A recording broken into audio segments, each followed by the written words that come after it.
Hi, dear friend. It's now Erev Pesach, and I was in the middle of getting ready, and I was listening to a few different Torah thoughts on the Seder, and something hit me to the point where I was literally just had tears in my eyes, and maybe not necessarily something that's typical to have tears in your eyes, but this concept is so personal to me, and so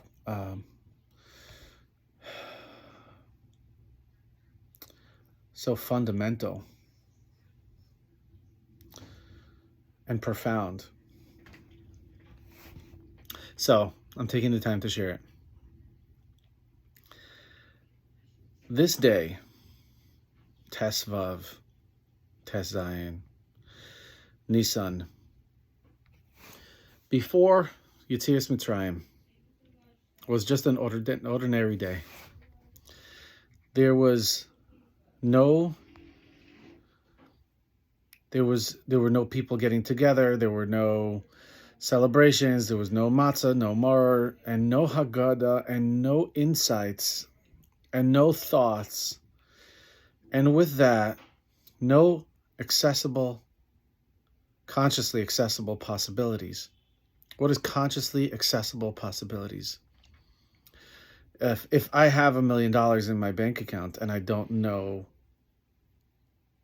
the code to it, or I don't know that I have it, just like the story of the person who had a sack that was very strenuous, and then he didn't know that it was filled with gold. So it was so difficult. So knowing that it's available consciously, so consciously knowing the possibility is available, is absolutely fundamental if I want to be able to actually enjoy and appreciate it. Before Yetzias Mitzrayim occurred, it was just an ordinary day, and we did not know about what could become possible in this day. Not just the story. In Purim, it says this straight out, and the Gemara says, I know this is a big concept, that Hakoira es Megillah lemafreya lo yetza. If somebody reads the Megillah and it's not in order of the story, he's not yotze. Chassidus explains that Hakoira es Megillah lemafreya also means if somebody's reading the Megillah as if it happened in the past and it's not happening now, then he's not yotze. So there's a way of looking at not yotze. Oh, did I do the mitzvah? Did I not do the mitzvah? It's just simply, I believe that the way to look at it is that I just simply didn't benefit from the available possibility for expansion, personal expansion and universal expansion and growth. The excitement, that we get when we notice what's available for us on a certain day. Spiritual energies, emotional and physical experiences and blessings. So we also have that here, b'chol dar v'dar, every single generation, chayev adam, a person is obligated to see himself, liris es atzmai, as if he had left Egypt today. The Alter Rebbe adds in the word hayayim, ki'ilu hayatza hayayim in Mitzrayim. So it's like, it's happening now. So before Yetzias Mitzrayim occurred, Tes Vav, Tes Zayin, Nisan, was simply just another day, and the possibilities were not available. And I was thinking about it, like, let's go crazy for a second and think. Let's say even Yetzias Mitzrayim never happened. Let's say the whole story was made up. But we can't deny the fact that when there is a collective of people, even if it's one person by himself, but once you have a nation that are all doing the same thing, all using their mental, their intellectual, their power of speech, and their power to act, they're using all of that power toward a certain objective, all in the same direction. It overwhelms me. It overwhelms me to think about the power in that.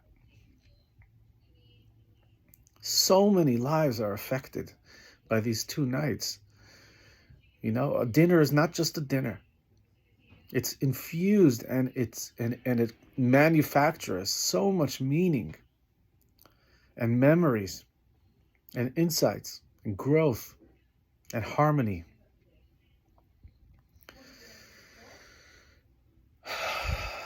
Think about that possibility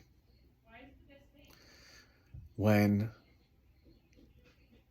many people come together, even if it was just one person, but when many people come together and they're all using all of their creative energy, which, yes, you are a creator. In essence, you are a creation by the Creator, and everything that is created is the Creator in a different shape and form. The power of a massive collective of people who don't just create an intention, oh, it's Valentine's Day. No, no, no, no, no. The amount of work and preparation of mentally and physically that goes into these 2 days. Yes, in addition to the rest of the Pesach, but these 2 days, specifically these 2 meals, is so freaking powerful. So ultimately, this is an invitation to sit and meditate for a moment and think about all the Jewish, zoom out of a map and see the globe and see all the different spots, drop some pins in all the places in the world where there are people coming together, some old people maybe in an apartment somewhere in Israel, and maybe a couple of Israelis backpacked in the middle of nowhere where there isn't a Chabad house, or maybe a couple of teenagers who went in the middle of South America and they're just doing a Seder for a couple of people. And then these massive families and these massive programs, and just zoom out and just see all of them. And just, once you see all of them, start zooming into each individual's experience, each individual in their sincere and earnest pursuit for freedom, and most of all, to be a stand for the possibility that no matter what's happening in our lives, freedom will come for all of us. I'll see you in Jerusalem.